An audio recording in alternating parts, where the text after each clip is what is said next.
De cantar Canción del Señor en Tierra Extraña, Salmos 137, verso 4. Dando secuencia a los invitados especiales que vamos a tener durante todo este trimestre, tengo conmigo aquí hoy día al director del Departamento Internacional de nuestra publicadora aquí en Estados Unidos, la Pacific Press, al doctor, al poderoso, al poeta, al atleta, al, ¿qué más?, al autor, doctor Ricardo Bentancur, es uruguayo, ¿no? Con Y, como dices. Sí, sí. Uruguayo con Y. Sí, sí. Ricardo, gracias por tu tiempo, hermano, de verdad, por estar aquí. Para mí es bueno tenerte aquí, uno por la amistad que ya construimos por los años que pudimos trabajar juntos, pero para mí es especial esto, porque tú fuiste el primero que me dio aquí en Estados Unidos la oportunidad de escribir. A mí siempre me ha gustado escribir, me gusta poder, en Brasil tenía un blog, en esos tiempos que se hacían blogs. En mi segundo distrito escribía para el periódico de la ciudad, toda la semana escribía un artículo. Y tú me diste el privilegio de poder escribir aquí con Pacific Press, donde salió mi primer libro. ¿Por qué no nos cuentas un poquito, antes de avanzarnos y entramos al tema de la lección, un poquito del ministerio de Pacific Press y de toda la obra? Porque antes teníamos dos publicadoras, ahora Pacific Press es la publicadora de la Iglesia Adventista para la División Norteamericana. ¿Por qué no nos cuentas un poquito de ese trabajo? Bueno, Rubén, es un gusto estar contigo. No solamente has escrito un libro, y espero que sean muchos y que sea el primero de una larga lista, sino que también has escrito varios artículos y siempre has contribuido con nuestro ministerio, y nosotros estamos muy felices y contentos por el trabajo y el aporte que tú haces también a Pacific Press, el apoyo que nos das.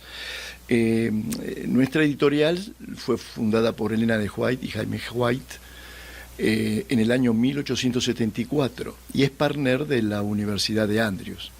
Ambas instituciones, la Universidad de Andrews y Pacific Press, son instituciones que están unidas con un propósito, que es llevar el mensaje adventista más allá de las fronteras de los Estados Unidos de Norteamérica, de la división norteamericana. En ese sentido, ambas son las alma maters de las dos grandes instituciones de la Iglesia a nivel mundial, que es la institución educativa y la institución editorial, Andrews y Pacific Press. Pacific Press vino a atender la demanda de la Iglesia en el oeste de los Estados Unidos cuando Review and Herald quedó hacia, digamos, el mercado del este de los Estados Unidos. Y tenía este propósito que acabo de mencionar, llevar básicamente el mensaje fuera de fronteras, y formó un departamento de lenguas, que es el departamento internacional y que sigue existiendo. Hoy nosotros publicamos para 13 diferentes lenguas. Wow. Y hemos publicado para muchas más, pero bueno, a medida que la iglesia fue creciendo, fueron fundándose asociaciones, uniones, divisiones, también fueron fundándose universidades y editoriales, y de allí es que hay otras universidades hoy más grandes que el Alma Mater y otras instituciones editoriales como la CPB, que es mucho más grande que Pacific Press. Pero este es el origen. Mira, sabes que uno por veces no se da cuenta de que los pioneros en Estados Unidos, ¿no? Por veces echamos de menos, Pacific Press, Andrews, y nos olvidamos de que estas instituciones fueron fundadas por los pioneros de la Iglesia Adventista. Uno por veces no se da cuenta de que Pacific Press, yo por lo menos hasta ahora que dijiste eso, aunque creo que en algún lugar de mi cerebro yo lo sabía, hasta ahora me doy cuenta, oye, fue Elena de White y Diago White que fundaron. Exactamente. Y sabes que estamos aquí, la gente que nos está acompañando quizás sepa eso, no sepa eso, perdón. Tú estás aquí a una invitación de la Conferencia de Illinois para una serie de evangelismos que estamos teniendo aquí. Y el día lunes, hoy día estamos grabando, es miércoles, el día lunes llevé el equipo de pastores todos a Battle Creek para un tour por el origen de la iglesia. Y una de las cosas que pudimos ver ahí fue la primera prenta que la Iglesia Adventista tuvo, donde se imprimieron los primeros de Adventist Review. Creo que ese fue el primer periódico, sí, ¿no? Antes aún que 1863, que fue el año cuando se funda o se organiza la Iglesia Adventista del Séptimo Día. Antes que la iglesia fuera organizada como iglesia, existía una prensa. De ahí la importancia de la página impresa. Qué cosa. Y te pregunto eso, que no tiene que ver con la lección, pero me gusta esa charla contigo. Hoy día estamos en tiempos de internet, de textos, de videos cortos como TikTok.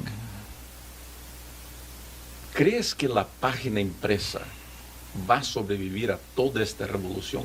Hay gente que llega a decir que la revolución de comunicaciones que vivimos hoy día solamente puede ser comparada a la creación de la imprenta. Fue la más grande revolución de comunicaciones que existió. Sí, sí. ¿Crees que los libros y la página impresa seguirán teniendo relevancia e importancia en un mundo digital? Sí, lo creo, porque la palabra comienza siendo transmitida oralmente a través de la tradición oral, pero luego tuvo que ser escrita para permanecer.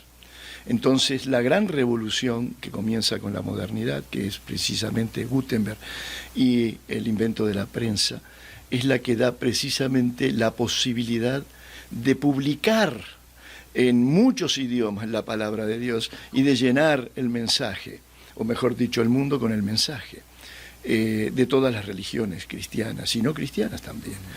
Y en el día de hoy tenemos el desafío de las redes sociales o de Internet, que vienen más bien a ayudar a difundir aún más la palabra escrita, porque la palabra escrita no va a desaparecer de ninguna manera, porque es el fundamento mismo del ser y del ser humano, la palabra. La palabra es vital, es fundamental. Porque los medios de comunicación han cambiado tanto, y eso es una de las cosas que yo... Pero siempre va a haber algo escrito. Exacto.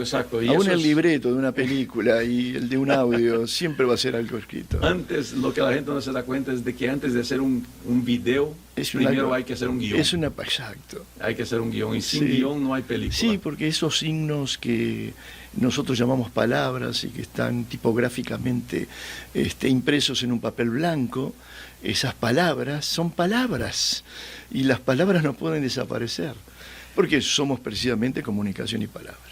La lección de este trimestre habla sobre el libro de los Salmos. Mencionabas ahí los 13 diferentes idiomas que hoy día Pacific Press, además de inglés, no sé si 14 entonces, que trabajan. Y la lección de esta semana va a hablar sobre tierra extraña, pero no está hablando del extranjero, no está hablando de un idioma extranjero, está hablando de una situación extraña al ser humano. Claro. El ser humano no fue creado para el dolor, pero hoy día tenemos que lidiar con el dolor, ¿no? Claro. ¿Cómo lidiar, Ricardo, en tu experiencia? Tú ya eres un joven entrando a una nueva etapa de tu juventud. Gracias. En tu experiencia de vida, tú has vivido muchas cosas en muchos lugares, situaciones diferentes. ¿Cómo has aprendido a lidiar con el dolor? Es muy interesante la pregunta. Bueno, los salmos son salmos porque son cantados en tierra extraña y solamente pueden existir y ser inspirados a partir de la tierra extraña.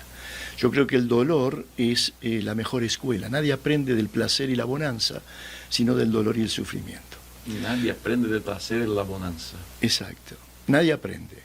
Y del éxito, menos aún. Sí del fracaso.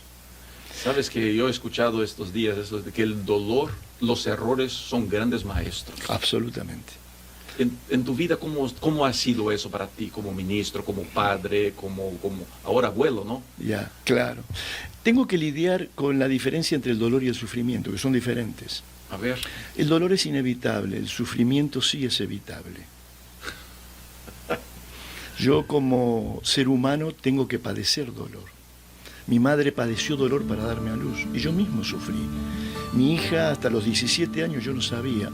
Tuvo un parto forzado, que en ese parto fue fracturada su clavícula. Una vez la llevé al pediatra y el pediatra me dice, 17 años, recuerdo como si fuera el día de hoy, tomamos el tren. Ella le encantaba ir conmigo al pediatra porque yo le invitaba después a comer una pizza. Entonces el médico me dijo, ¿usted sabía que su hija tenía una clavícula quebrada? No, nunca lo supimos, ni mi esposa lo sabía. Por eso lloró tanto tiempo durante los primeros días después del parto. Sí, su hija tuvo, su esposa tuvo un parto forzado, sí la sacaron con 3 ganchos de acero inoxidable y una de ellas partió. Nacemos del dolor porque el dolor forma parte de nuestra vida y nuestra condición humana, pero el sufrimiento puede ser elegido. Esa es la gran diferencia. Qué cosa. Hermano, esta conversación va a ser interesante. Vamos a ver varios salmos y varias situaciones, así que vamos a avanzar ya para el día domingo, porque la conversación se va a poner muy larga. Está bien.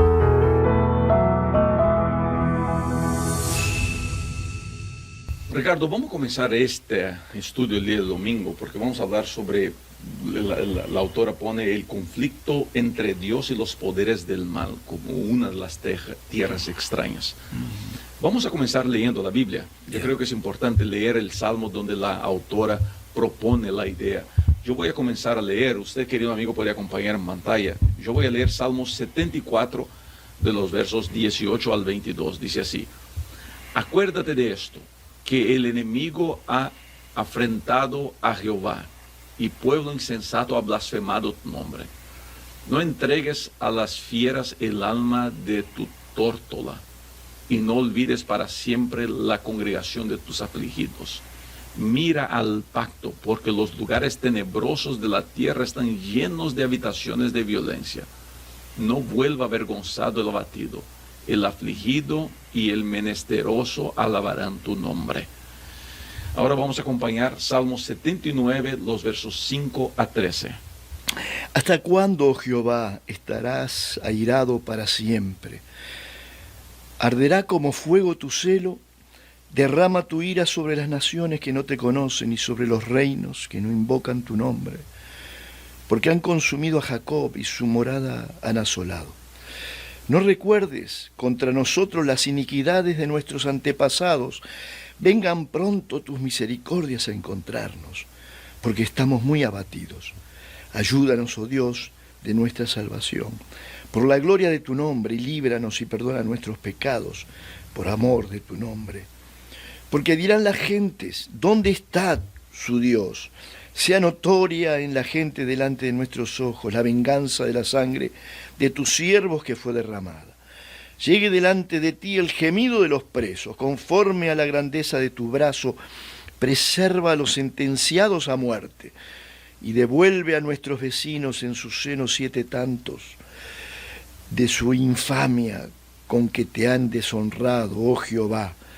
Y nosotros, pueblo tuyo y ovejas de tu prado, te alabaremos para siempre, de generación en generación cantaremos tus alabanzas. Amén. Amén.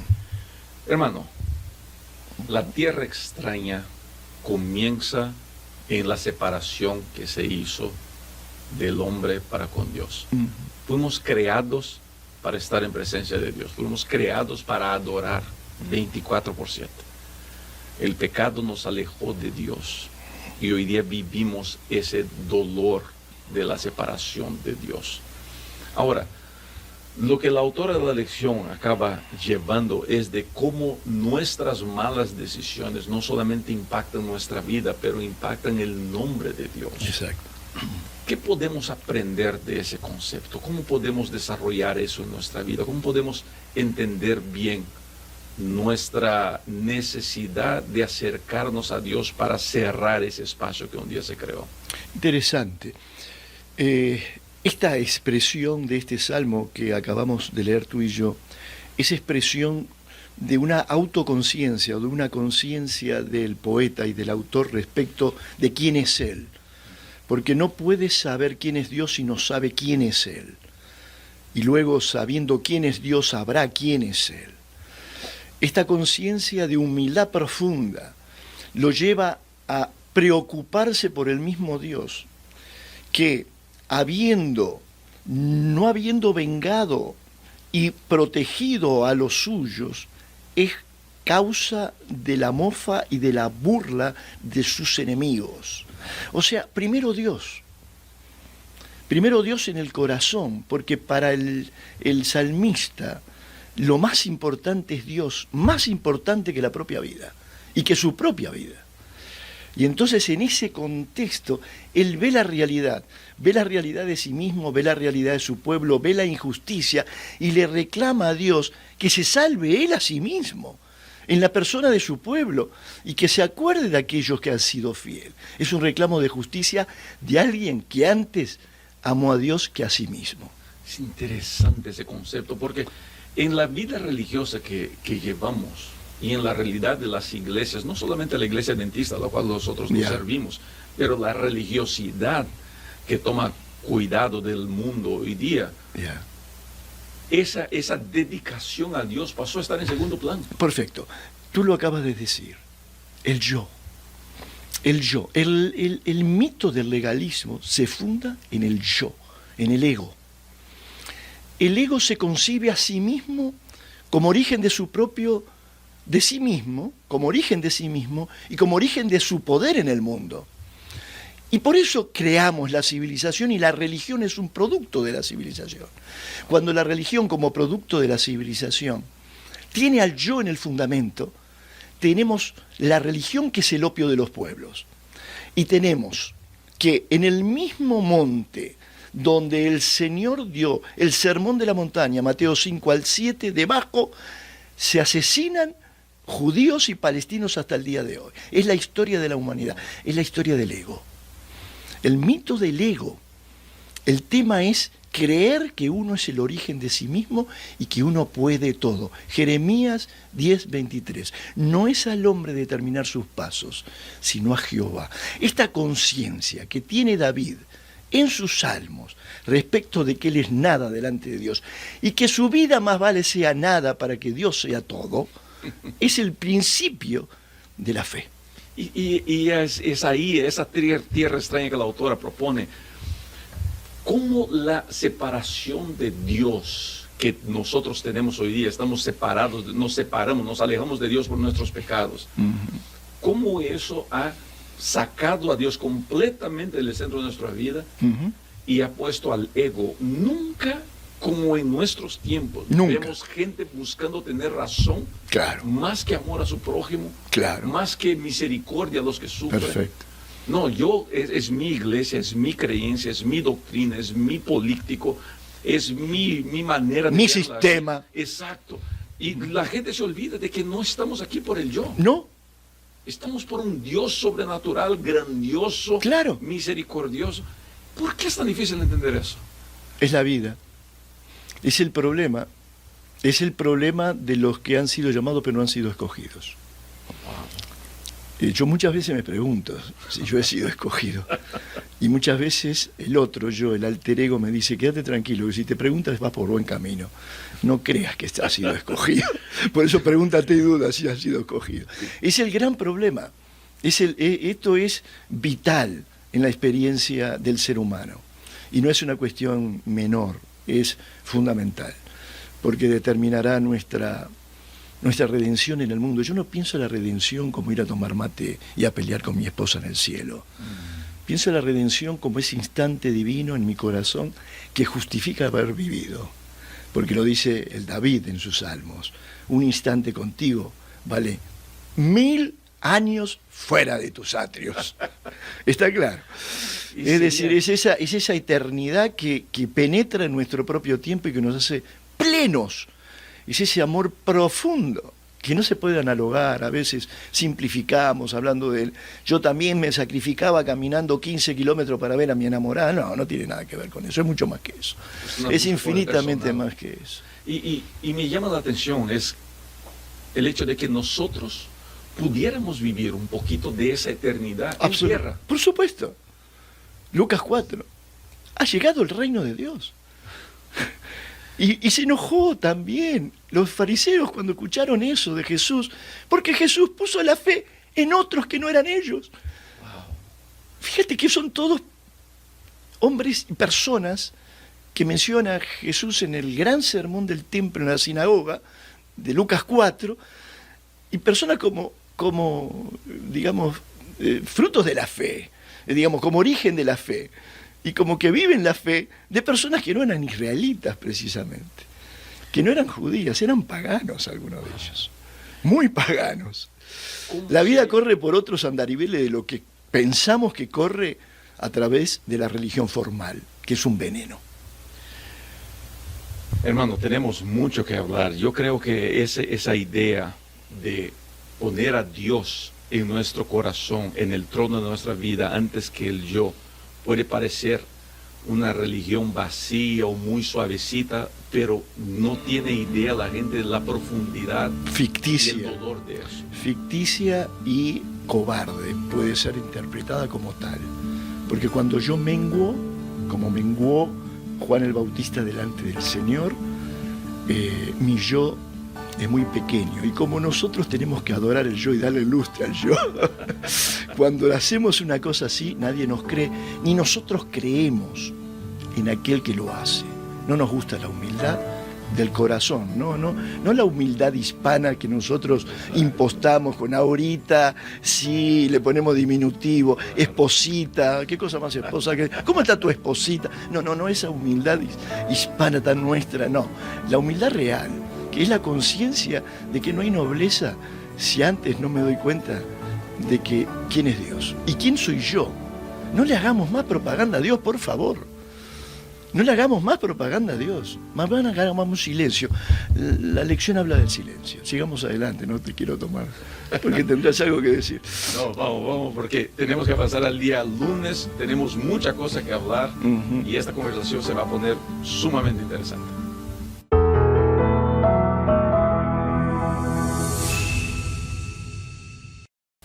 Ricardo, vamos a entrar a este estudio del día lunes y voy a leer el Salmo 88 del verso 3 al verso 12.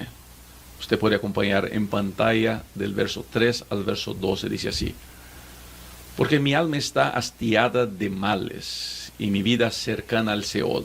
Soy contado entre los que descienden al sepulcro, soy como hombre sin fuerza, abandonado entre los muertos, como los pasados a espada que yacen en el sepulcro, de quienes no te acuerdas ya y que fueron arrebatados de tu mano.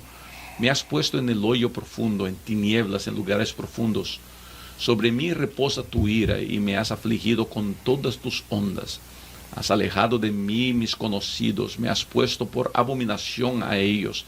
Encerrado estoy y no puedo salir. Mis ojos se enfermaron a causa de mi aflicción. Te he llamado, oh Jehová, cada día. He extendido a ti mis manos. ¿Manifestarás tus maravillas a los muertos? ¿Se levantarán los muertos para alabarte? ¿Será contada en el sepulcro tu misericordia o tu verdad en el Abadón? ¿Serán reconocidas en las tinieblas tus maravillas y tu justicia en la tierra del olvido? Interesante este salmo. Increíble. Porque David trae aquí, después ya comenzamos a hablar de la separación que el pecado hizo entre Dios y el ser humano. Y quizá el fruto de esa separación más doloroso para el ser humano es la muerte. Porque la muerte nos hace quebrar esas relaciones personales, nos hace perder a los queridos y nos genera un sinfín de dudas, ¿no? ¿Qué pasará después de la muerte? Es la pregunta que el ser humano hasta el día de hoy lucha con ella. ¿Qué pasa con el ser humano después de la muerte? La muerte, Ricardo. Vamos a hablar un poquito de ese enemigo que tenemos. En tu vida personal, ¿perdiste a alguien cercano a ti, a alguien que te dolió mucho y que te llevó al punto de la duda, de los cuestionamientos? Sí. Te voy a dar una clave para leer este texto también. Al poeta lo está escribiendo de esta manera. Nosotros ponemos la muerte como un fenómeno al final, escatológico, es decir, al final de nuestra vida. Pero la muerte forma parte de nuestra existencia. Por eso la vida es una paradoja. La diferencia entre una paradoja y una contradicción es que la contradicción es contradicción de términos. No podemos decir que Dios es una persona si decimos a su vez que no tiene conciencia. Pero la paradoja, por ejemplo, te voy a mandar esta paradoja. Nacemos para vivir muriendo. Esta es una paradoja. Hay una tensión entre los dos términos que está saldado por una tercer término que no está explícito. Ese tercer término que no está explícito es que la vida es cuenta regresiva. Apenas nacemos somos lo suficientemente viejos como para morir. Lo que está pasando a este hombre, a mí me hizo saltar las lágrimas interiormente. Como uno tiene que ser profesional, no puede ponerse a llorar frente a un micrófono. Porque es una terrible depresión que yo también la he vivido y la vivo. Acaban de morir dos grandes amigos míos en el lapso de un mes, el pastor Alfredo Campechano y el pastor Francisco Altamirano. Yo sé lo que está diciendo este hombre, es la muerte. Pero vos solamente podés saber y conocer la muerte si estás vivo. Ese es el tema. Sabes que la muerte de Alfredo fue algo que me dolió mucho. Alfredo fue el editor de mi primer libro. Sí. Y él supo agarrar mis pensamientos crudos, mis pensamientos así chuecos todavía. Exacto. Y lo pudo ajustar de una manera. Y era un hombre tan humilde, tan sencillo. Absolutamente. ¿No? Pero un hombre cerebral. Tan sabio. Tan sabio, Alfredo. ¿Cómo lidiamos con la muerte, Alfredo, o Ricardo? ¿Cómo lidiamos con ese enemigo? ¿Cómo vivimos sabiendo que no solamente nosotros vamos a morir? Mi padre tiene eso. Yo lo fui a rescatar a Ucrania. Y yo le decía, viejo, no te me puedes morir aquí. Y él me decía, hijo, si me muero, se acabó. Claro, está en paz. Y eso quiero conectarlo con una entrevista que vi a un actor de Hollywood, Keanu Reeves, dando. Le preguntaba el entrevistador, ¿qué pasa cuando morimos? Claro. Y él dice, sí, no sé lo que pasa cuando morimos. Sé que los que se quedan sufren. Yeah. ¿Cómo sobrevivimos a ese paradojo, Ricardo? Yeah. El tema de la muerte es un tema fundamental de la propia teología, igual que el tema del mal. Pero yo no quiero teorizar sobre esto, sino que quiero hablar en forma práctica. Dije que solamente podemos sentir la muerte cuando amamos profundamente. Cuando vivimos, deja que los muertos entierren a sus muertos, decía Jesús respecto de los religiosos de su tiempo, cuando tenían todo resuelto. Los que están vivos sufren la muerte de un modo diferente, no son zombies. El que está vivo ayuna, no con cara de zombie, se lava la cara y no muestra a nadie, no es hipócrita, sino que muestra su rostro a los hombres y Dios está en su interior, ¿no?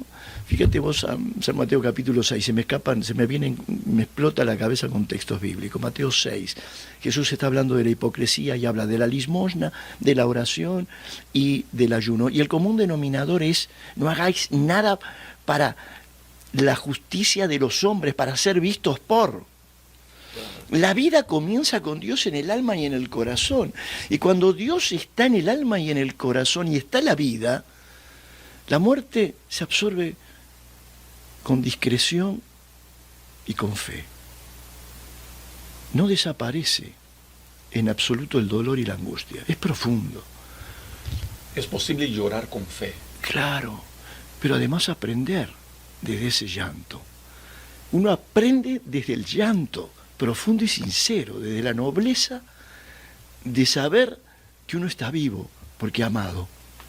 Cuando uno ama, no tiene de qué arrepentirse. Cuando uno ama, no tiene de qué arrepentirse. Nunca. Tenemos que hacer una camiseta de cuando uno ama, no tiene temor, lo dice Pedro. No hay temor en el No hay amor. temor. Lo que hay profundo dolor, que es un dolor de parto de una nueva criatura, porque yo necesito nacer. Yo estoy padeciendo la muerte de mis compañeros todos los días. Todos los días me acuerdo de él. Todos los días le pregunto a Dios por qué. Eran hombres demasiado jóvenes para morir. Sí. Todos los días digo lo mismo que el profeta, que el poeta. Y todos los días el Señor me consuela en el mismo dolor, porque el Señor es alquimista, produce la tristeza, la convierte en alegría. Fíjate tú, que hay tres formas de decir las cosas. Si yo te vengo a decir a ti que estoy triste, puede ser que agregue tristeza a tu tristeza. Si voy al psicólogo y le digo que estoy triste, puede ser que agregue lucidez a mi tristeza. Pero si yo se lo cuento a Dios, voy a tener alegría en la tristeza, porque Dios es el gran alquimista. Dios produce alegría en tu tristeza, no son diferentes. La alegría y la tristeza es lo mismo, pero visto desde otro ángulo, como es la misma luna, vista desde un lado y vista del otro. No hay consuelo sin dolor, y en el propio dolor está embretado, naciendo, preñando la razón de tu consuelo.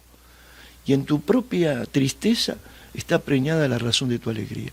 Y el hecho de que estés triste habla de que estás amando.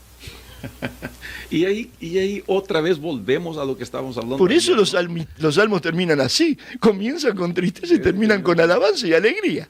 Porque Dios es el gran alquimista. No vayas a un psicólogo, anda a Dios. Pero y ahí nos lleva al otro punto, ¿no? De que solamente logra entender eso quien se ha vaciado del yo. Sí. Que ha puesto a Dios en primer lugar de verdad y no de palabra. Sí. Porque cuando Dios está en primer lugar en mi vida, es amor que maneja mi vida. Exacto. Y si el amor maneja mi vida, yo lloro con esperanza. Pablo dice eso, no quiero que lloréis como los que no tienen esperanza, cuando habla de la muerte. Yeah. Y no quiero que lloréis como los que no saben lo que va a pasar. La muerte no puede ser un señor sobre nuestra vida. El miedo no puede ser un señor sobre nuestra vida. La muerte va a generar dolor a los que quedan, pero es un dolor que lo lleva uno a buscar la esperanza de Dios. Claro. Y quizás ahí sea la gran dificultad hoy día que las personas tienen con enfrentarse a la muerte. Exacto. Y por otro lado, el tema de la muerte y el tema de la injusticia, como en el salmo que tú leíste, plantea cuestiones teológicas al propio salmista, porque duda de Dios. Porque como leímos ya anteriormente, incluso le pide a Dios que reivindique a su pueblo por sí mismo, no por él. Y en algún momento también la lección de escuela sabática, y esto es muy sabio, de la autora de la escuela sabática, dice que hay preguntas que no tienen respuestas. En la vida también hay preguntas que no tienen respuestas. Nuestra ignorancia siempre será más grande que nuestro conocimiento, ¿no? Absolutamente. Y entonces esto también trae cierto grado de consuelo, porque no soy tan objeto de la ira de Dios como creí.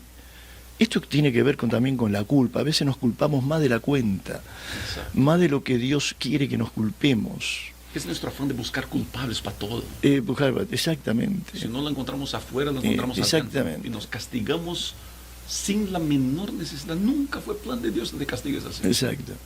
¿Sabes qué? Cada uno de nosotros llevamos un creador, a su vez, y una criatura. Y el creador que hay en nosotros tiene que tener un poco de misericordia hacia la criatura también. También perdonarnos a nosotros mismos. Y esto tiene mucho que ver con estos salmos, porque todas estas son la gran materia con la que trabaja el salmista y el poeta, son las emociones. Porque te quiero contar que es muy lindo aparentemente ante la vista ajena, y te lo dice alguien que lo sabe, porque de los hipócritas yo el primero, y no lo digo sin afectación ni porque me quiera imitar al apóstol Pablo, sino porque lo siento así. Soy un maestro de la hipocresía porque he sido un religioso de toda mi vida. Entonces, en este contexto de sinceridad absoluta, quiero decirte que Dios por momentos se revela y por momentos no lo veo. Por momentos como el sol, como la nube cuando cubre el sol, ¿y dónde estás? Y yo mismo me siento con frío y siento que se ennubleció mi vida, se oscureció mi vida, y realmente no puedo llegar a dudar porque supe que el día anterior había sol, del sol que está detrás de las nubes, pero no puedo pensar si realmente va a volver a aparecer. Y en este movimiento estamos toda la vida. Y deja hacerte una pregunta para terminar esta conversación. Perdón que me declaré y confesé delante de ti que soy muy hipócrita. No, es un espejo, hermano. Estás hablando de un espejo. Ah, bueno, está bien. Dos hipócritas. Está bueno, muchas gracias. Me das consuelo. Mal de muchos, consuelo de tontos. Pero te preguntas, ¿cómo vivir sin respuestas? ¿Cómo vivir sin respuesta? ¿Qué pregunta? Porque la autora habla de eso, ¿no? Hay preguntas que no tendrán respuesta. Exacto. Me pareció muy sabio, lo más sabio que vi de la lección. Porque fue sincera. Claro, y nuestra falta de conocimiento. Yo digo eso mucho a la gente, la gente se molesta. Es que vos tenés la respuesta, ese es el tema. Nosotros lo que no sabemos es mucho, mucho más de lo que sabemos. Sí. ¿Cómo vivir en paz sin las respuestas?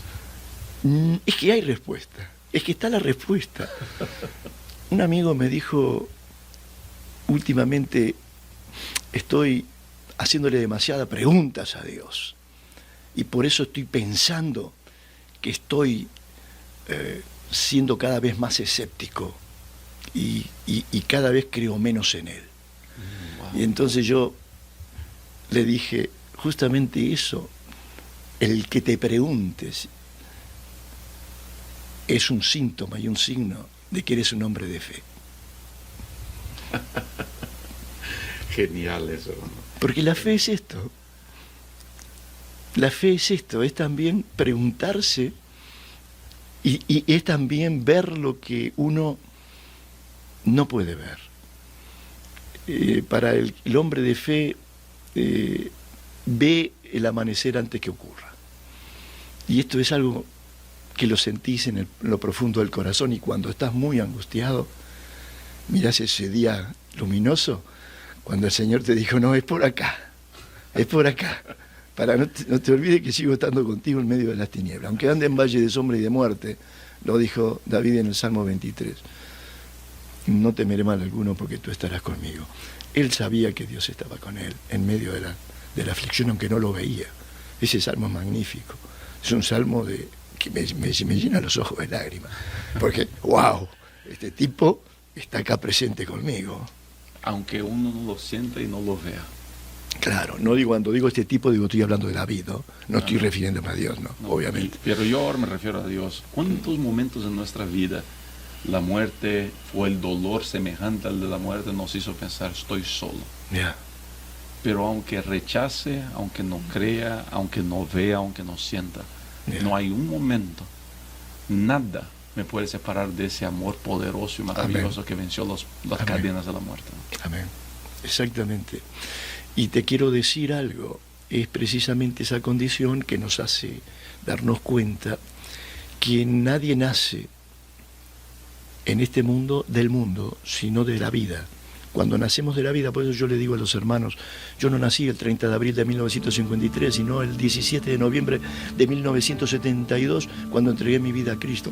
Cuando nací en la vida, nací en Dios, supe algo. Y en mí es muy importante, personalmente por mi propia historia. Yo tuve un padre abandonador, y es una cuestión que lo llevas el resto de tus vidas. Yo no tuve padre, hasta el día de hoy me pregunto, ¿dónde estabas? ¿Dónde estás?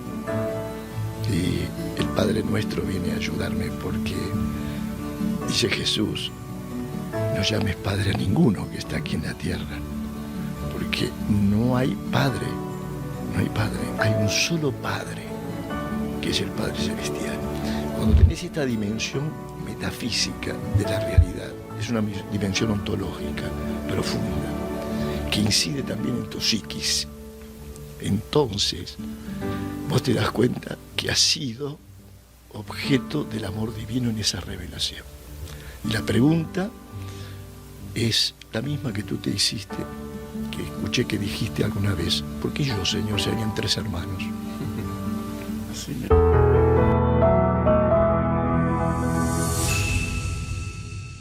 Ricardo, vamos a comenzar este estudio del día martes leyendo la palabra de Dios. Yo voy a leer Salmo 42, los versos de 1 a 3. Ricardo, tú lees Salmo 102, del verso 1 al 7. Yo comienzo, usted puede acompañar esta lectura en pantalla. Salmo 42, del 1 a 3 dice: como el ciervo brama por las corrientes de las aguas, así clama por ti, oh Dios, el alma mía. Mi alma tiene sed de Dios, del Dios vivo. ¿Cuándo vendré y me presentaré delante de Dios? Fueron mis lágrimas mi pan de día y de noche, mientras me dicen todos los días, ¿dónde está tu Dios? Ricardo, Salmos 102, los versos de 1 a 7, por favor. Jehová, escucha mi oración y llegue a ti mi clamor. No escondas de mí tu rostro en el día de mi angustia. Inclina a mí tu oído, apresúrate a responderme el día que te invocare. Porque mis días se han consumido como humo, y mis huesos cual tizón están quemados. Mi corazón está herido y seco como la hierba, por lo cual me olvido de comer mi pan. Por la voz de mi gemido, mis huesos se han pegado a mi carne, soy semejante al pelícano del desierto, soy como el búho de las soledades, velo y soy como el pájaro solitario sobre el tejado. Wow. Interesante. Ricardo, antes de entrar a este estudio, a esta conversación, tú tienes tu vena poética, ¿no? Tú eres de poesía también. Yo debí declamar muchas poesías en nuestras reuniones ministeriales. Ah, sí.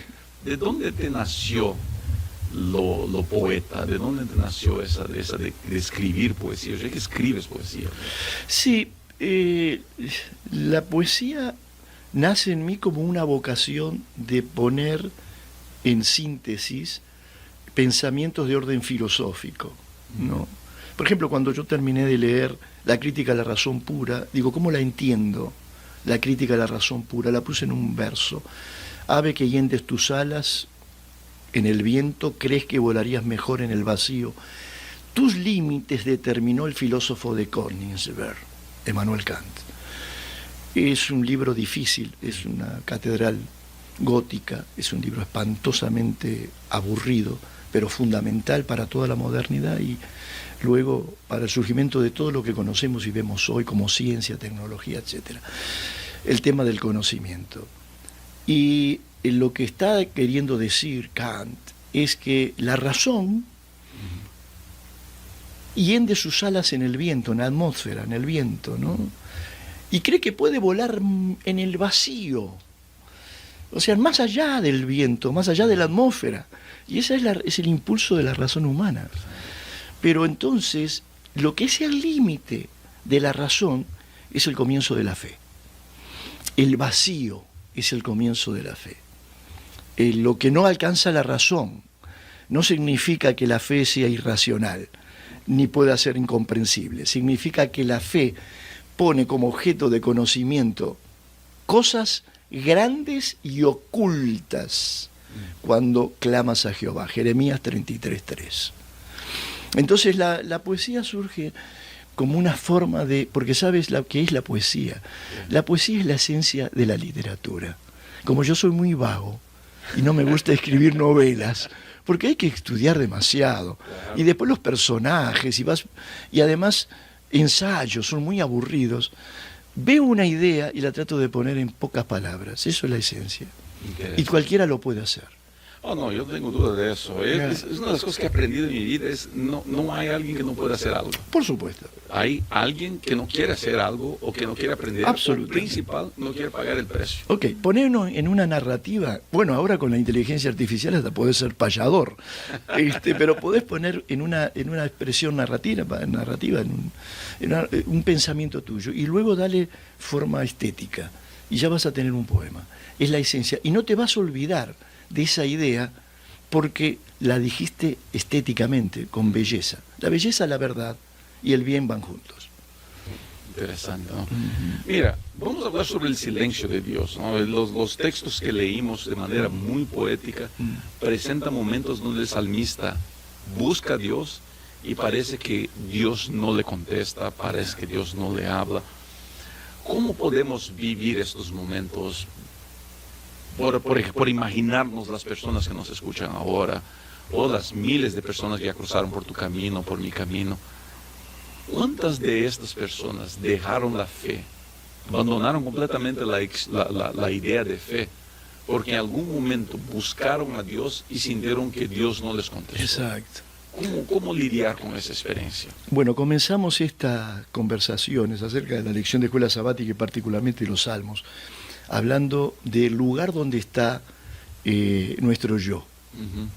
Cuando el yo es puesto, y esto lo vemos en Job muy claramente, tremendamente Job. Yo les aconsejo a los hermanos que lean el libro de Job, y en humildad y en búsqueda del Espíritu Santo en los momentos de aflicción, vean cómo Job resuelve en plena aflicción. Y cuando dice que al final dice, de oídas te había oído, mi mente te había concebido de un modo totalmente diferente, pero eras distinto de lo que yo imaginaba, en otros términos, parafraseando a Job. Y fue la escuela del dolor. Pero Job tenía puesto siempre en todo su recorrido la idea de que él no era lo importante era Dios. Y el amor que Dios puso en el corazón de Job fue tan intenso hacia él que nada lo iba a pagar. Él no lo sabía y recién lo supo al final, y por eso agradeció a Dios. La persona que está sufriendo puede pensar que ayer escuchaba a un periodista, porque uno escucha cada cosa en la radio, cuando hablan de teología o de religión. Bueno, yo dejé de creer en Dios porque le pedí muchas veces cosas que no me dio. Y terminé porque era católico, de ir a ver a los curas y a la iglesia y todo eso cuando mi mujer murió de cáncer. Punto. ¿Cuántas veces apareció el yo ahí? ¿Verdad? En esa declaración. ¿Cuántas veces apareció el yo? Cuando vemos que la cuestión no tiene que ver con nosotros. Hay una posibilidad en 14 millones de que tú hayas nacido. Bueno, sacaste la lotería. Si la vida es gracia pura, ¿qué te importa? ¿Qué sufrimiento te puede quitar a ti la alegría de haber vivido y de vivir? La gracia divina de darte cada día la sed de Él. Por eso David decía, como el ciervo brama por las corrientes de las aguas son metáfora de la vida. Mi alma ruega por vida, aun cuando estoy muerto, ruega por vida. Entonces, claro, en medio del dolor y del sufrimiento, todavía aparece el yo diciendo, yo le corté el chorro al Señor, no voy más a la iglesia porque no respondió mis preguntas. Si se trata de otra cosa, no tiene que ver contigo, tiene que ver con Dios. Deja que pase el tiempo y la tormenta. Dios va a hacer pasar sus ondas sobre ti, pero está garantizado el día luminoso y su misericordia. Lo dice el salmista 27:42. Las ondas pasan sobre mí, pero siempre he escuchado, he visto su luz y siempre estuve seguro de su misericordia. Te pregunto, porque te estoy escuchando y estoy aquí procesando toda la cantidad de información que me estás tirando encima. Y creo que esta conversación, de las conversaciones que he tenido en mi vida, en grabaciones, es una de las conversaciones para mí más difíciles. Porque tú me das tanta información y procesar esa información toda, yo no sé si es el hambre porque estamos cercano a la hora del almuerzo o la cantidad de información, ya me está doliendo la cabeza. Exacto, bueno, pero ¿sabes lo que me encanta? Sí. Al escucharte me llena una pregunta. Lo que le hace falta al ser humano entonces sería un cambio de perspectiva. Total, lo ha dicho perfecto. Parece que no te está doliendo tanto la cabeza. Que es lo principio, es lo primero. Mira, a mí no me gusta ser autorreferente. Cada vez quiero serlo menos. Pero yo tengo que decirte algo. Yo nací una noche tormentosa. Mi madre me tuvo y me dio a luz en circunstancias dramáticas. Lo escribo yo, En busca del amor perdido. No puedo sino emocionarme cuando pienso en ese librito y en las circunstancias en que Dios me dio la vida. Golpeó la pared contigua del departamento de Dios, apareció una mujer que me conocía, le ayudó a mi madre a darme a luz en el departamento, sola ella con mi hermanito de 2 años. Y era una partera adventista del 7º día. ¿Qué cosa? Te termino. Mi madre era una mujer con 3er grado de escuela primaria. Nunca me enseñó siquiera a lavarme los dientes, porque no tenía tiempo. Mi madre debía trabajar como sirvienta para llevar el pan nuestro de cada día a la casa. Me crié con mi hermano solo, sin padre, en la calle. Pero bendita partera que llevó a mi madre a la iglesia adventista. Yo me bauticé a los 18 años. Debo haber pasado una infancia, y esa infancia la llevo conmigo. Esas soledades las llevo conmigo. Y lo maravilloso, y perdón que me emocione en esto, es que mi madre me enseñó con su vida a amar a Dios en esas circunstancias. Para mí tomar un vaso de Coca-Cola en la vida era lo máximo. Imagínate. Ahora, ¿qué te puedo decir? Cuando te falta todo, cualquier cosa, es mucho. Por eso le digo a mi mujer, vos me tenés a tu lado, porque yo sufrí mucho, porque vos sí que me estás haciendo sufrir. Ay, va bien, eso te va a poner a dormir sí, por 2 segundos, hermano. Sí, no, tengo 50 años con la misma mujer, no me hagas sufrir tanto. El matrimonio es una de esas escuelas de sufrimiento donde uno se pone a propósito, ¿no? Exactamente. Porque los dolores que nos vivimos en el matrimonio, mira que este camarógrafo que está soltero, es bueno que escuche eso, ¿no? Es bueno que escuche eso. Exacto. El cambio de perspectiva. Yo no pasé una infancia dolorosa como la que enfrentaste. Mi infancia fue una infancia linda, de limitaciones, de privación financiera. Mi padre era el único que tenía sueldo, éramos 4 hijos, y yo de broma siempre digo, éramos 4 criminales, porque imagínate, 4 muchachos adolescentes comiendo, no había comida que dar. Claro. Ni cuántas veces vi a mi madre dormir sin cenar. Hoy día me doy cuenta de que se iba a dormir sin comer porque no había más comida. Nosotros no comíamos todo. Pero nunca vi mi madre o mi padre quejarse. No. Nunca los vi. Sabiduría pura. Dios, ¿dónde estás? Dios, ¿por qué no me das para comprar más pan para mis hijos? Ese cambio de perspectiva. Volvemos al punto que comenzamos. Perspectiva. O el yo se hace a un lado, o al fin del día seremos personas miserables. Exactamente, yo creo, y perdonen el exabrupto emocional, que no pude dejar de tenerlo, porque es el recuerdo de la infancia que uno lleva consigo hasta el día de la muerte, y las soledades que lleva consigo al día de la muerte. ¿No? Las lágrimas yo soy de las expresiones las más honestas que podemos. Pero imagínate tú lo que dices, soy semejante al pelícano del desierto, soy como el búho de las soledades, velo y soy como el pájaro solitario sobre el tejado. Así me siento yo muchas veces en la vida. Aunque tengo una hermosa familia, tengo 4 nietos, que es una alegría que Dios me ha dado antes de llevarme, ¿no? Es una cosa increíble. Pero es así, uno se siente porque lleva consigo la propia infancia. Pero el cambio de perspectiva, el que ha sufrido, y los sufrimientos de Sara y de Alejandro, tus padres, hace que, vuelvo a decir, lo poco sea mucho, y no tengan más motivo que agradecer y regocijarse. No hay un yo muy fuerte, hay un yo sí que, claro, ¿quién no tiene un yo?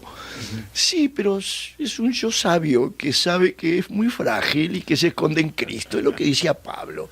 No vivo ya yo, sino vive Cristo en mí. Es el gran yo soy, que está continuamente fluyendo como las corrientes de las aguas por nuestro interior, reclamándonos ser serios y no quejarnos, y buscar la vida, porque se nos ha concedido, y honrarla.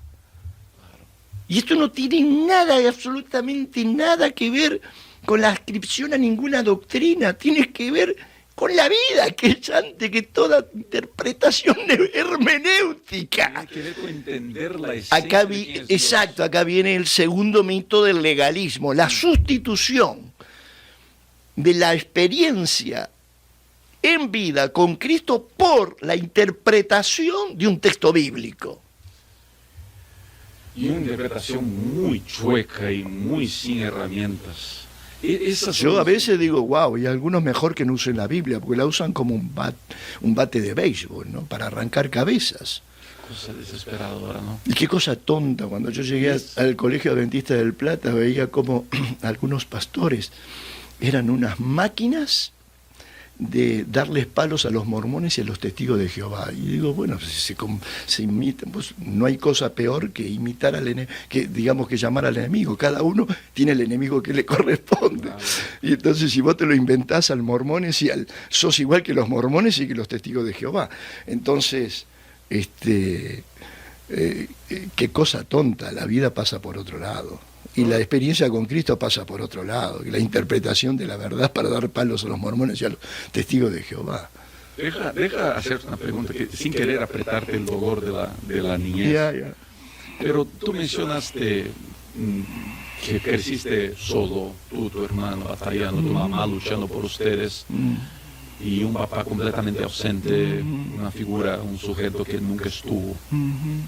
Me imagino que el niño Ricardo, cuando comenzó a conocer de oración, de hablar con Cristo, en algún momento se preguntó, ¿y Dios por qué?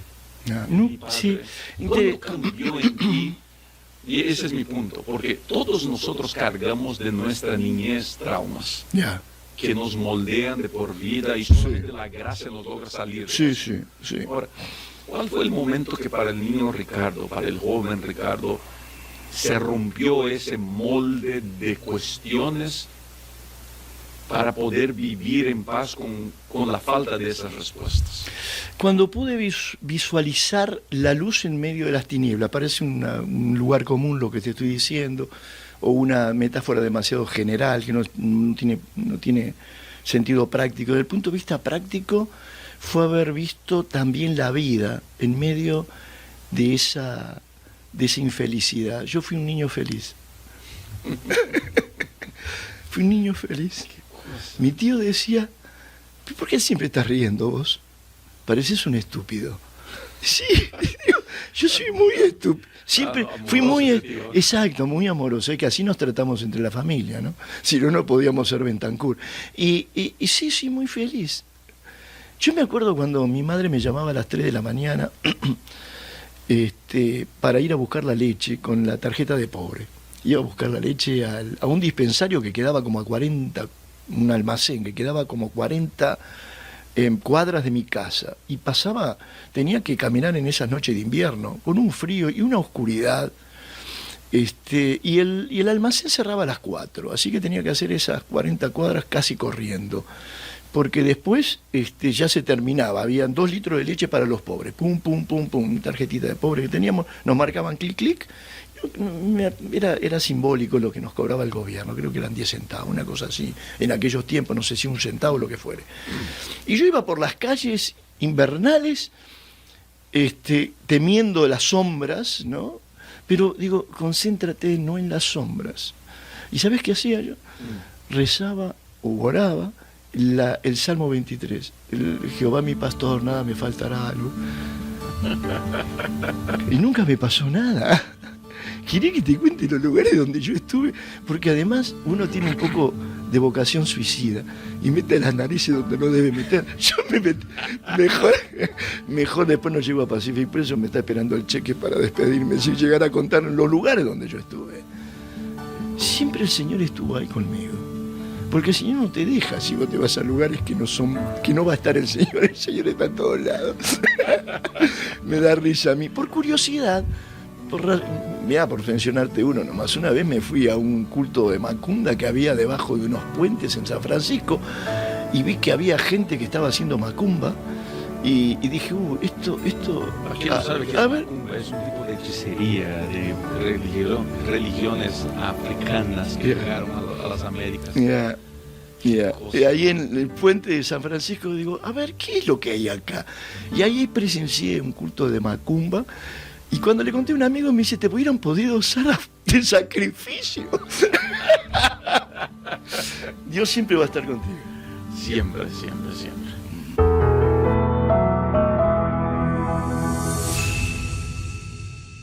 Ricardo, esta conversación está espectacular, hermano. La gente no sabe de eso, pero fuera cámaras es divertido cuando terminamos cada día de eso, porque los comentarios que nos hacemos aquí.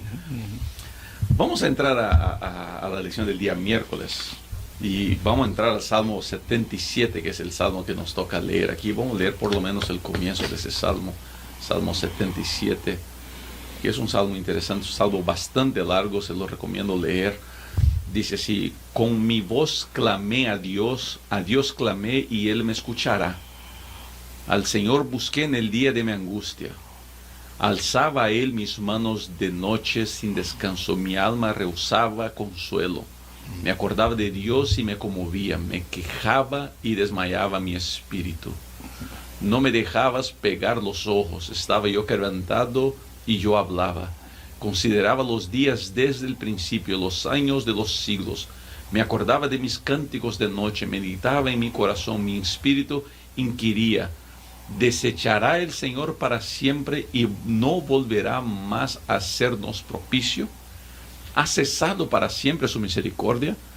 ¿Se ha acabado perpetuamente su promesa? ¿Se ha olvidado Dios de tener misericordia? ¿Ha encerrado con ira sus piedades? Interesante este salmo. Qué lindo, qué lindo. No sé de las experiencias, tú tienes muchas experiencias en tu vida. Te voy a contar una experiencia para mí donde yo hice una oración con rabia a Dios. Era director de jóvenes en el norte de Brasil, en Rondônia. Y un día me llama uno de los regionales de Conquistadores, los directores regionales, me dice: pastor, estamos en un problema grandísimo. Yo estaba al otro lado, estaba en reuniones en Belém do Pará, que uno cuando mira el mapa de Brasil, en una punta oeste está Rondônia, en la punta este está Pará. Dice: pastor, tenemos un problema gigantesco. Y digo: ¿qué pasó? Estábamos en un campamento de la región y un niño nos desobedeció, se escapó y se ahogó, pastor. El niño se murió. Pastor, tenemos que... La policía ya fue a avisar a los papás. Pastor, necesitamos saber qué hacemos. Hablé con mi presidente que estaba en la reunión y me dice: anda al aeropuerto ahora, toma un vuelo y regrésate. Tienes que ir a visitar a esos padres. Y me acuerdo de entrar a esa casa. El papá, que no era adventista, la mamá, una fiel miembro de nuestra iglesia.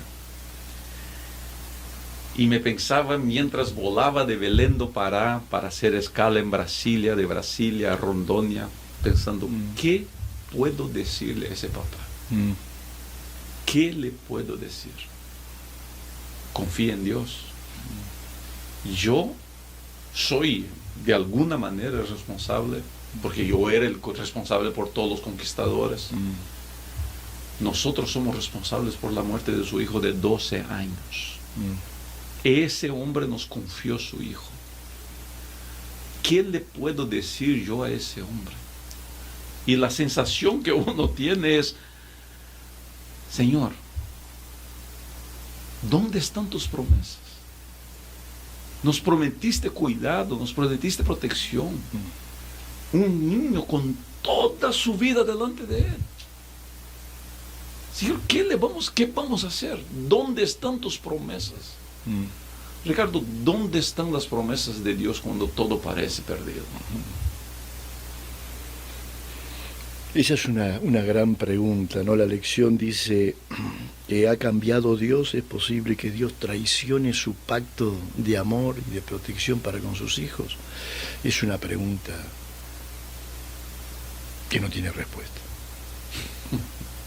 No tiene respuesta.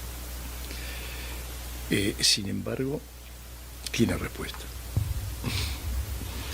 Porque ves la ambigüedad y la paradoja de los contenidos de la Biblia y de la vida. La vida es una gran paradoja, ¿no? Nacemos para vivir muriéndonos.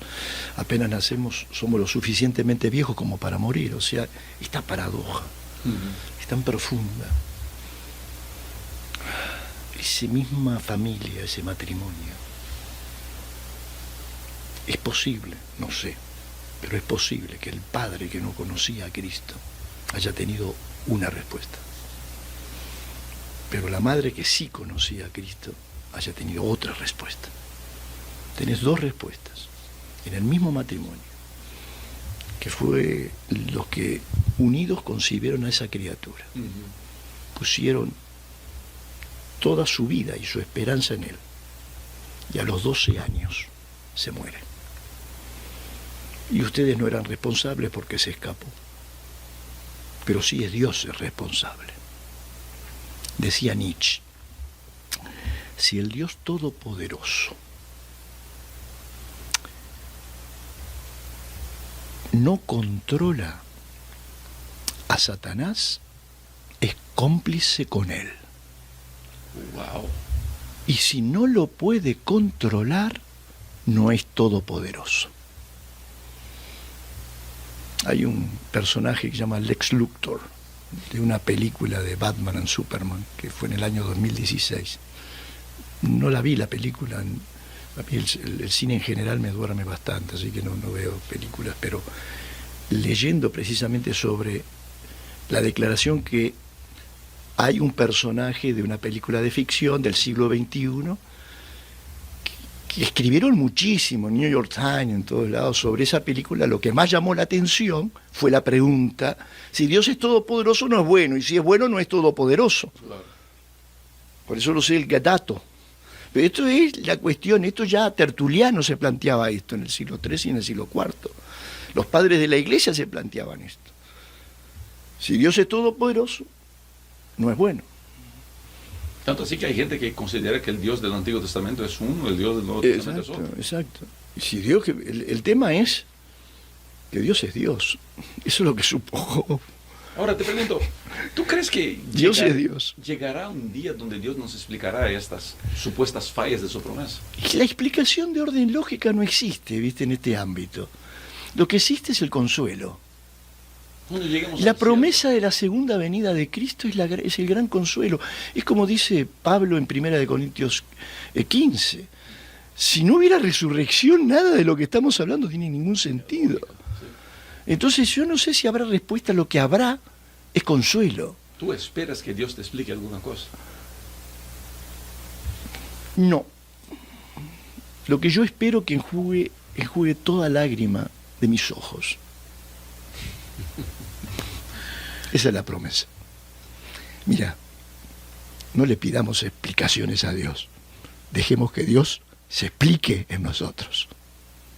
Yo me he convencido cada día que pasa de que cuando lleguemos al cielo, y llegaremos por la gracia al cielo. Absolutamente.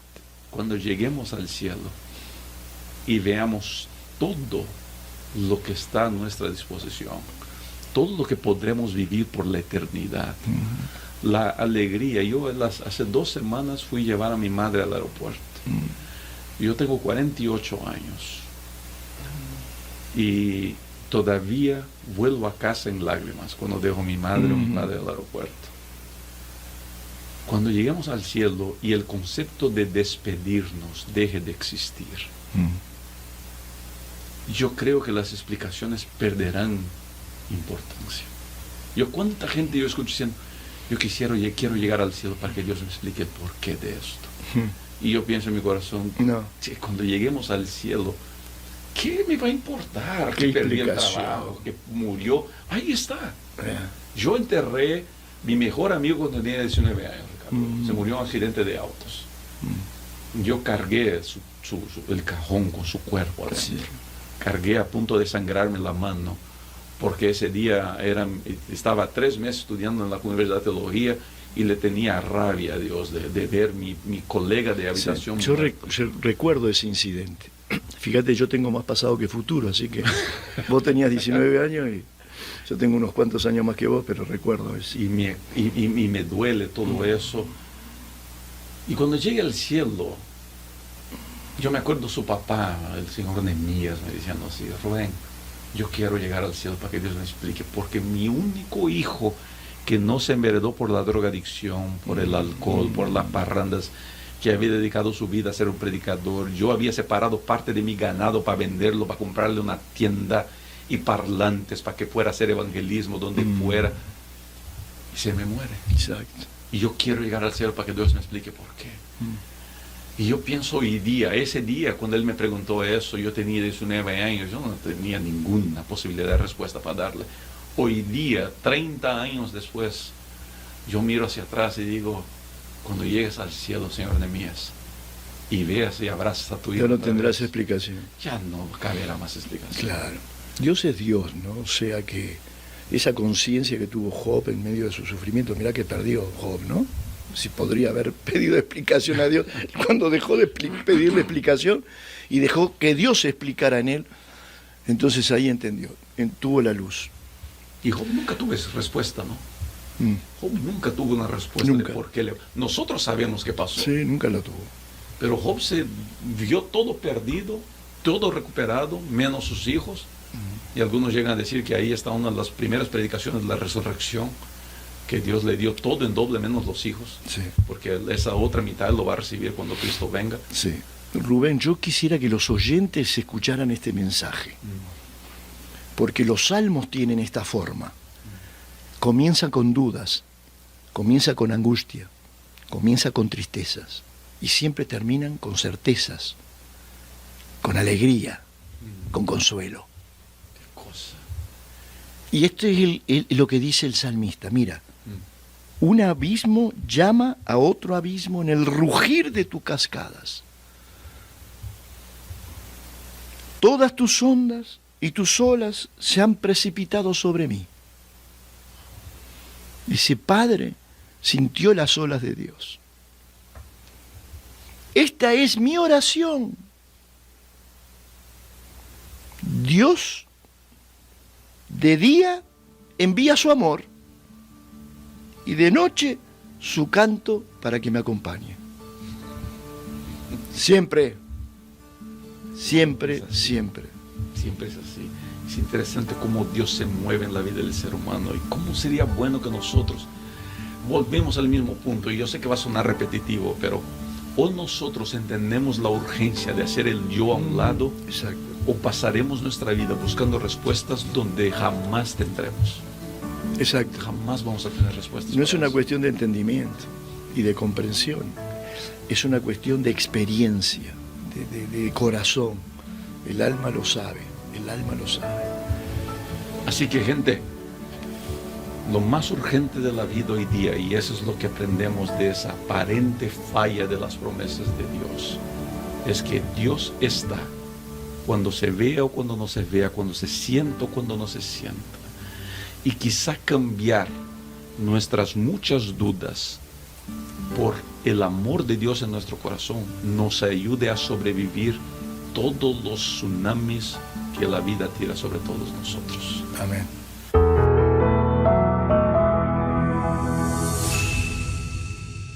Ricardo, estamos llegando a la lección del día jueves. Sí. Y la lección de jueves nos lleva a pensar en un punto interesante, ¿no? Que el punto de la impunidad. Hay alguien que llega a decir que el país nuestro, Estados Unidos, es un país muy seguro, porque los que nos roban usan traje y corbata y están sentados en buenas oficinas, mantenidos por nuestro dinero. Yo tengo el principio de no meterme en política, pero tristemente el mundo es gobernado por gente buena, pero también por gente mala, que entran a la vida pública y salen de la vida pública y jamás pagan por sus crímenes, por sus pecados, por sus robos. Pero el padre de familia que roba una bolsa de pan para darle de comer, a ese lo tiran a la cárcel rápido. La lección ahora habla sobre el juicio, la promesa del juicio de Dios. La promesa de que Dios traerá todo a claras. Pero eso no solamente involucra a los poderosos que roban, eso involucra a Ricardo y a Rubén también. Claro. ¿Te asusta el juicio de Dios? No, no me asusta. El juicio de Dios no me asusta, no, en absoluto. Yo creo que lo que he conocido de Dios es su amor y su misericordia, que es también su justicia, que se besan, ¿no? Misericordia y justicia divina es una unidad. En Dios es una unidad. En el hombre tiene todo compartimentos estancos, el hombre tiene tantos compartimentos en su cabeza. Por un lado está la religión, que guarda, digamos, con reverencia y cierto grado de solemnidad el sábado o el domingo, y después los otros días hace lo que sea que tiene que hacer. Muchas veces olvidándose de Dios, porque vive como con compartimentos estancos. En Dios no, Dios es la unidad total, la absoluta unidad de misericordia y justicia. Yo no temo la justicia divina, confío en la gracia de Dios. Pero su gracia no puede ser abaratada en mi corazón. Y la tentación consiste precisamente en abaratar la gracia de Dios. Cuando el Espíritu del Señor toca nuestra alma, nos hace ver la seriedad de nuestras decisiones éticas. El Antiguo Testamento es impresionante lo que, si ustedes lo leen en el Antiguo Testamento, de la clave de la justicia, van a ver texto tras texto la reivindicación de la justicia, la reivindicación del pobre, la reivindicación de los que no tienen voz, la reivindicación del huérfano, la reivindicación del que padece la injusticia del poderoso, la reivindicación del extranjero, la reivindicación ética. Esa es la preocupación de Dios. Y la preocupación del hombre es... El hombre está totalmente perdido, si Dios no lo alcanza, ¿no? Entonces, es serio el tema de menospreciar la gracia divina. Es la peor tentación que pueda tener el hombre. Wow. Y ahora, cuando hablamos por el salmista en el Salmo 73, no vamos a leer un salmo muy largo, pero él se incomoda mucho con la prosperidad del impío. Yeah. Ahora, eso puede ser un peligro. Sí, por eso mencionaste al comienzo el tema de los políticos, sí. Puede ser un peligro porque uno comienza no solamente a enfocarse a uno, pero comienza a enfocarse en la falla de todo el mundo. Y al enfocarse en la falla de todo el mundo, como que se olvida de sus propias fallas, se olvida de sus propios errores. Porque una de las cosas que he descubierto en mi vida, y he trabajado mucho, en especial con mis hijas trabajo eso, es muy fácil tirarle la culpa a los demás. Yeah. Pero es muy doloroso mirarse al espejo y reconocer nuestras propias culpas. ¿Crees que un cambio de perspectiva nos podría ayudar a crecer como seres humanos en esto? Claro. Yo creo que a veces la perspectiva tiene que ser cosmológica. ¿En qué sentido? En el sentido de que tenemos que ponernos en el lugar de lo que somos, en relación con un universo. Nosotros decimos que el universo es la morada del hombre, o la Tierra y el sistema planetario, y que Dios nos creó y hizo todo esto para que nosotros moremos cómodamente en la Tierra.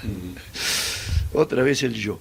Claro. El universo no tiene nada que ver con nosotros. El universo y la creación divina tiene que ver con Dios. Los cielos cuentan la obra de tus manos y el firmamento anuncia el poder de tus manos. Tu gloria y tu poder es Dios. Y tú eres parte del universo. Cambiás la perspectiva y te pones a pensar que tú eres más chiquito de lo que te imaginas. Más insignificante de lo que uno quiere y creer. Fíjate a ver si, digamos, eslabonando lógicamente este pensamiento. Para que yo pueda ir a la estrella más cercana que está a la Tierra, de la Tierra, tengo que tomarme un vehículo. Mi auto Nissan del 2007 anda más o menos a 80, 90, 100 millas por hora. Yo no lo puedo poner más. Tengo que tomar un vehículo a 300.000 kilómetros por segundo y demorar 4 años para llegar a la estrella más cercana. Si vos tomás en perspectiva lo que es el planeta, y dentro de este planeta es una partícula de polvo, y ahí nosotros somos uno de los 7.500 millones de bichitos que estamos correteando la corteza terrestre. En perspectiva, con lo que es el universo, que no existe un sistema planetario, no existe una galaxia, la que conocemos, la Láctea, porque parece una mancha de leche, existen millones de galaxias. Y no quiero seguir ahondando con ejemplos de lo que es el universo, porque entraríamos en otro capítulo. Desde la perspectiva cosmológica, tú tomas conciencia de lo que es tu tiempo, y tomas la conciencia de lo que es el tiempo del salame ese que ha gastado su vida haciendo dinero al puro botón, porque se va a morir igual que yo. Entonces vos decís, ¿Cómo le voy a tener envidia o bronca al impío?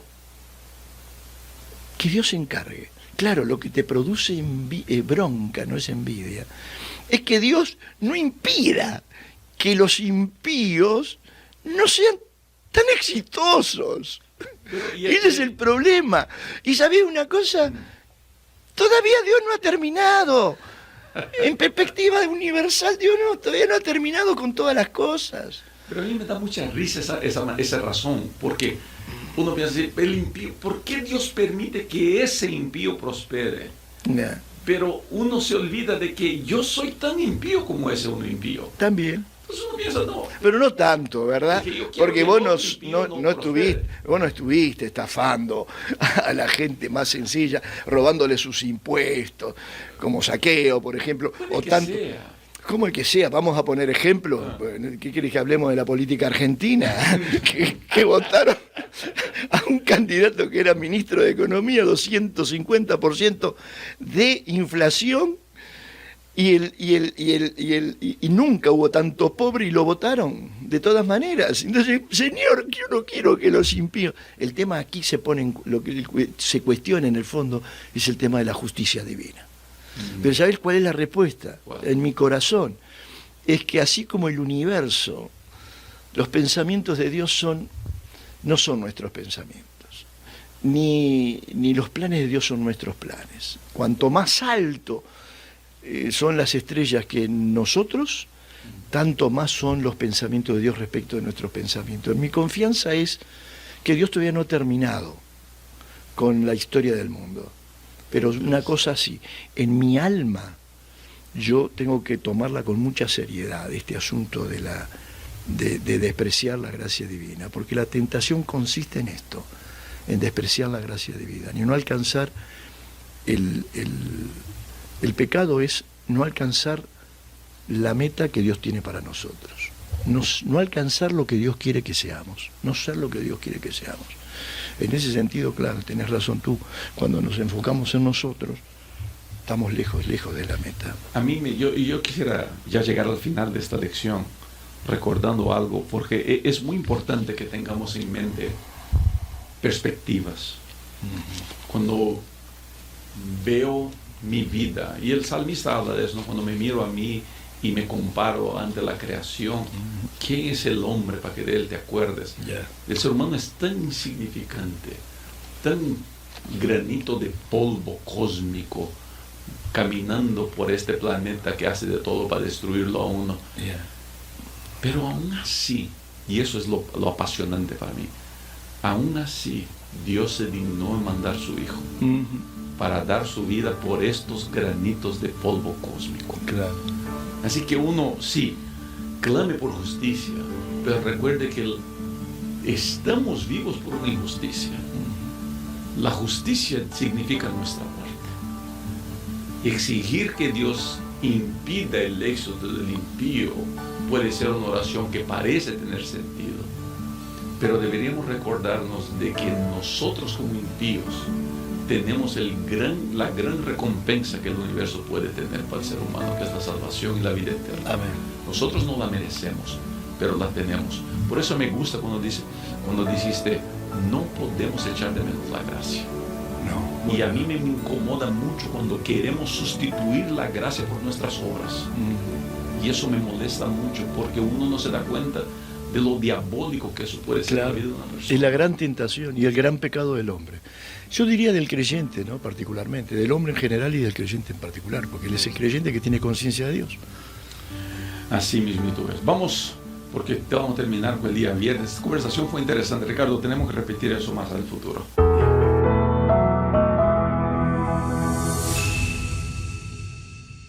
Ricardo, antes de entrar al día viernes, quisiera una vez más, hermano, agradecerte de verdad tu tiempo, tu paciencia de estar aquí. No tienes idea de cuánto aprendimos, no solamente yo, seguramente la gente que está escuchando esto, pero el equipo que está aquí hoy día. Aprendimos tanto de tu conversación, de tu experiencia, de tu sabiduría, tu perspectiva de vida. Yo mismo he aprendido y he considerado, voy a pasar la semana digiriendo la información que me diste. porque me gusta mucho ser desafiado intelectualmente. Está bien. Yo creo que uno crece mucho cuando alguien lo incomoda intelectualmente. Está bien. Y esta conversación me hizo meditar bastante. Va a estar en la descripción del video por usted que nos está acompañando los sitios web para Pacific Press. Porque yo creo, como dijiste al comienzo de nuestra conversación, el lenguaje escrito seguirá. Y es muy importante. Una de las cosas que uno nota al dialogar con alguien es la cantidad de lectura que uno trae. Tú eres de la palabra escrita, eres autor, eres editor. Para la gente más joven que nos acompaña, y ellos no tienen nada que ver con la lección, pero ¿qué consejo les podrías dejar en relación a lectura? O quizá a la gente grande que le dice, si pastor me duele la cabeza de leer, ¿cómo motivarlos en la lectura? ¿Qué sugerencia pudieras dejar a esta gente? Sí, precisamente en marzo del año 23 publicamos un artículo sobre el valor de la lectura. Y ahí el autor nos dice que la lectura es vital para el desarrollo neurológico y cognitivo. El cerebro se desarrolla. Es como ir al gimnasio. Es vital. Yo tenía un viejo profesor de español que decía, el que lee se le nota, hasta en la forma de caminar. Y la verdad que el mundo se divide en dos partes, en los que leen, que son los que mandan, y en los que no leen, que son los que obedecen. Fíjate vos la radicalidad de lo que significa un buen lector. ¿No? Y ¿sabes una cosa? Es más importante leer que escribir. Hoy en día, y ahora, con la tecnología, mucho más todavía, hay muchísimos autores que han leído menos de lo que han escrito. O mejor dicho, lo digo de otra manera, han escrito más libros de los que han leído. Y se les nota. Así que no te preocupes en escribir, preocúpate en leer. A veces yo tengo una sobrina, me dice, yo quisiera, tío, ser como usted, quisiera escribir muchos libros. No, yo no escribí muchos libros. Y no escribí porque yo era consciente de que alguna vez me iba a arrepentir. Y no quiero arrepentirme de haberme arrepentido. Así que no escribí. Después, al cabo de unos años, digo, no, hay cosas que las tengo que escribir. Pero yo no soy por los libros que escribí, soy por los libros que leí. Antes de escribir, lee y lee. La lectura es vital. Y fundamentalmente, fíjate, te voy a decir una verdad. 50 años de casado y 45 años de ministro. Lee la Biblia. Lee la Biblia. ¿Y sabes una cosa? No leas más comentarios. Yo ya no quiero más leer comentarios de la Biblia. Quiero leer la Biblia solo. Yo dije la otra vez, me dije a mí mismo, pero Bentancur, tú no le estás leyendo, estás dedicándole tiempo a teólogos, a filósofos, a poetas o a los que fuere, y no estás leyendo la Biblia. Nosotros como pastores corremos el riesgo de saber todo lo que dice fulanito de tal y menganito de tal sobre un texto y no leemos la Biblia. Te lo digo, es la segunda confesión que te hago en esta mañana. Yo le digo a la gente, mira, tu vida religiosa tiene que ser basada en la Biblia. Todo. Porque si tu Biblia religiosa es basada en videos de YouTube, porque hoy día se están reemplazando comentaristas por videos de YouTube. Terrible. Pero bueno, estás perdido. Porque ahí es cuando Dios te va a hablar y lee aunque no entiendas. Exacto. Es como aprender un idioma. Lee aunque no entiendas. Lee de poquito. Va a quedar en tu conciencia algo y en tu inconsciencia. Algo del contacto con la palabra de Dios. Porque es el Espíritu de Dios que estás comiendo su carne y bebiendo su sangre. El Espíritu se está metiendo en la sangre trafundida y no derramada solo en el Calvario, trafundida en tu mente a través del Espíritu. Día tras día, es la lectura de la Biblia. Por ejemplo, es un libro que yo quiero empezar a leer y tengo que leer mucho, porque reconozco mi absoluta ignorancia supina y manifiesta y activa, porque la mía fue una ignorancia activa, porque me tenía cansado con las interpretaciones del Apocalipsis. Digo, no, si es un libro totalmente oscuro, han inventado cualquier cosa con el Apocalipsis. No, me fui a los Evangelios. Ahora me doy cuenta que tengo que empezar a leer el Apocalipsis. Es vital. Sí. En esta hora el Apocalipsis es vital. Y bueno, voy a empezar a leer. Estoy leyendo el Apocalipsis, pero es poco lo que he leído todavía. Leerlo 1000 veces no es suficiente. Y con calma, exacto. La gente, yo siempre hablo eso aquí en mi canal, Ricardo. No tengan prisa para leer la Biblia. Lean de poquito a poquito, pero seguros de que entendieron. Claro. Y ahí avanza. Perfecto. Porque si no Así entendiste, es, Rubén. vas a crear malos conceptos de la Biblia. Claro. Y hoy día sufrimos por la cantidad de malos conceptos que son predicados por gente famosa, hermano. Claro. Claro. Ricardo, quiero Bueno, terminar este estudio. Y yo le dije al comienzo, tú eres poeta. Y yo Es sé que- demasiado grande esa palabra, poeta. Pero, No, es, un bueno, porque garabato. puede que no te guste a ti, pero Sí. para mí eres un poeta. sí. Quisiera que nos compartas algo de tu creación. Sabes que yo escribí desde los 60 años, ya me di cuenta que ya tenía que escribir algo. Un pastor me dijo, pastor, usted colporta, le gusta colportar, porque a usted le gusta el dinero, pero pare de hacer dinero y me gusta el colportaje, no solamente para hacer dinero, aunque tenía que pagar las cuentas, ¿no? Y Ajá. me dice, usted tiene un compromiso, que es escribir libros, para dejar grabado algo de la experiencia que ha pasado por este planeta.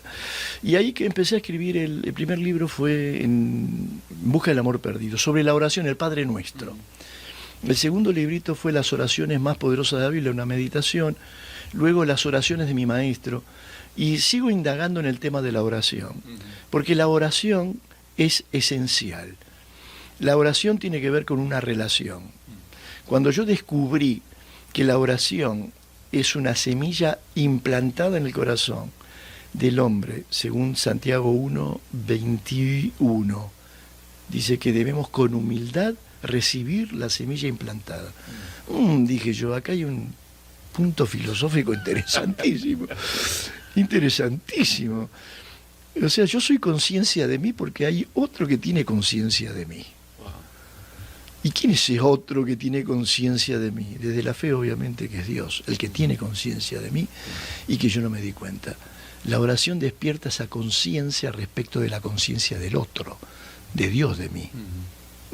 Cuando el hombre cae, Adán y Eva caen, el primero que pregunta, o la primera palabra fue, ¿dónde estás? La palabra, y fíjate vos, te tiro un texto maravilloso. Salmo 27:8. Mi corazón te ha oído decir, ven y conversa conmigo, y mi corazón te dice, voy a conversar contigo.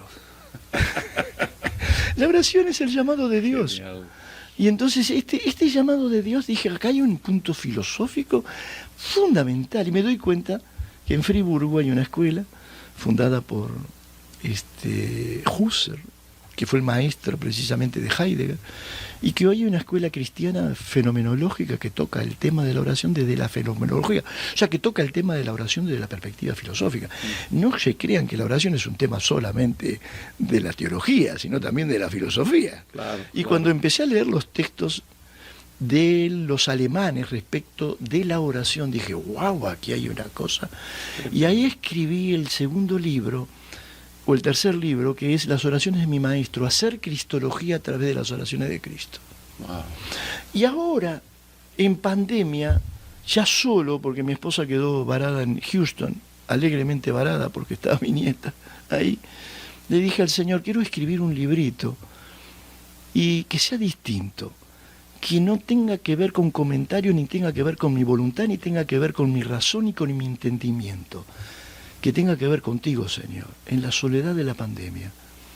Quiero escribir oraciones, porque las oraciones son líricas, pero también son didácticas. La oración es eso, ¿no? Es una expresión lírica, poética, con una función lírica, pero también didáctica, nómica, nópinga, viene de gnosis, que significa de dar conocimiento. O sea, todo lo que hablamos hoy de los salmos se debió a los poemas de David. Y cuando tú estás en angustia, no vas a los ensayos de Pablo, vas a los salmos de David. Claro. Por eso digo yo que David siempre vende más que Pablo. ¿Y sabes por qué? Porque la poesía es la esencia de la literatura. Porque toca un aspecto de la vida humana, como la música, que no pertenece al orden cognitivo racional, sino al inconsciente y a las emociones y al alma en lo más profundo. Por eso tuvimos estas conversaciones, porque la oración es esto. Y entonces escribí un librito que se llama Oraciones en la adversidad, A ver. que el pastor Elvis Díaz con entusiasmo vendió en pocas semanas. Ah, sí. Sí. Para los que no saben, Elvis Díaz está aquí, sentadito con nosotros. Sí. Ahora que el planeta se ha detenido y que hemos sido llamados al silencio, regálanos la capacidad de escucharte. Danos el don del oído espiritual. Ahora que miramos hacia afuera desde la ventana de nuestra casa y vemos cómo se derrumban los cimientos del mundo, ayúdanos a mirar nuestro corazón, donde sembraste tu palabra. Danos el don de la visión. Ahora que nos damos cuenta de cuán poco te conocíamos, ayúdanos a comprenderte. Danos el don de la sabiduría. Ahora que la ciencia calla, que tu palabra nos hable en la quietud del alma, danos el don del silencio. Ahora que no vemos el mañana con claridad, danos la convicción de lo que no se ve, la certeza de lo que esperamos. Danos el don de la fe. Ahora que vemos nuestro pecado, que la envidia y la confrontación multiplica, cúbrenos con tu misericordia, danos el don del perdón. Ahora que lo estamos perdiendo todo y nos hemos dado cuenta de cuánto teníamos, ayúdanos a valorar todas las cosas de la vida, danos el don de la gratitud. Ahora que nos sentimos presos, ayúdanos a entender que tu mirada no es como la del carcelero que aterra al prisionero a través de la mirilla de su celda. Danos el don de la libertad. Ahora que nos damos cuenta de cuánta ansiedad producen los mercaderes del miedo, ayúdanos a confiar en ti, danos el don de la serenidad. Ahora que estamos dispuestos a reconocer que es más fácil trabajar para ti que confiar en ti, llámanos a caer a tus pies, danos el don de la entrega. Ahora que nos damos cuenta de que nada podemos hacer, enséñanos tu voluntad, danos el don de la obediencia. Ahora que sufrimos, haznos conocer la compasión, danos el don de la empatía. Ahora que anochece, ayúdanos a obrar mientras dure el día, danos el don de la buena voluntad. Ahora que muchos están enterrando a sus amados, recuérdanos la promesa del profeta: he aquí que voy a abrir vuestros sepulcros, pueblo mío. Danos el don de la esperanza. Ahora que no soy nada, tú eres todo, danos el don de la oración. Amén. Amén. Ricardo, no tengo palabras para agradecerte, hermano. Gracias por tu participación. Estoy seguro que a la gente le encantó. Y no solamente les gustó, creo que fuimos todos aquí en este estudio y seguramente las miles de personas que nos van a acompañar fueron sumamente bendecidas con esta participación. Amén. Muchas gracias. Y no quiero una modestia impostada. Quiero decirte lo siguiente. Yo soy nada. Él es todo. Yo les ruego a los hermanos que lean la palabra. Si leen la palabra, van a aprender infinitamente más de lo que han aprendido en esta conversación. No tiene nada que ver conmigo. Te aseguro que sí. Es así. Gracias, Ricardo. Y a usted que estuvo con nosotros, muchas gracias. Espero verlo en los próximos videos. Cuídese mucho. Chao.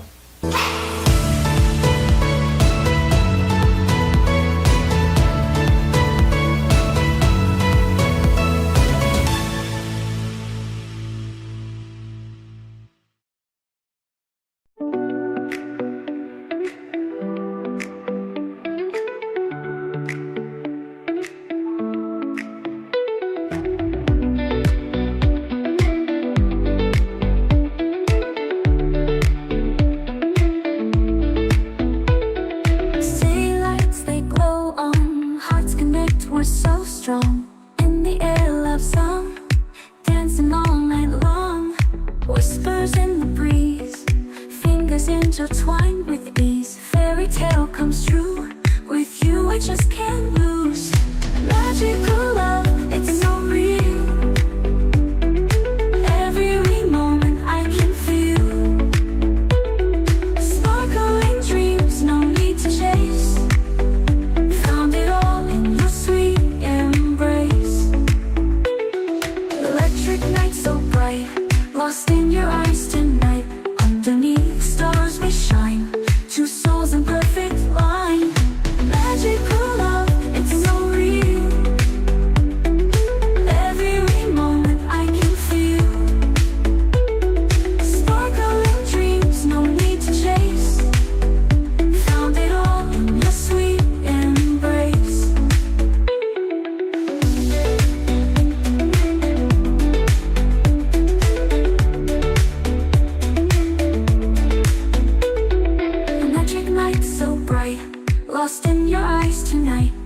Underneath the stars we shine, two souls in perfect line. Magic night so bright, lost in your eyes tonight.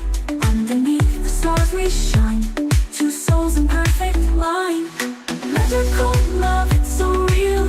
Every moment I can feel. Sparkling dreams, no need to chase. Found it all in your sweet embrace. Magical, you and I. Love symphony that reaches the sky. Magical forevermore. Our love story forevermore.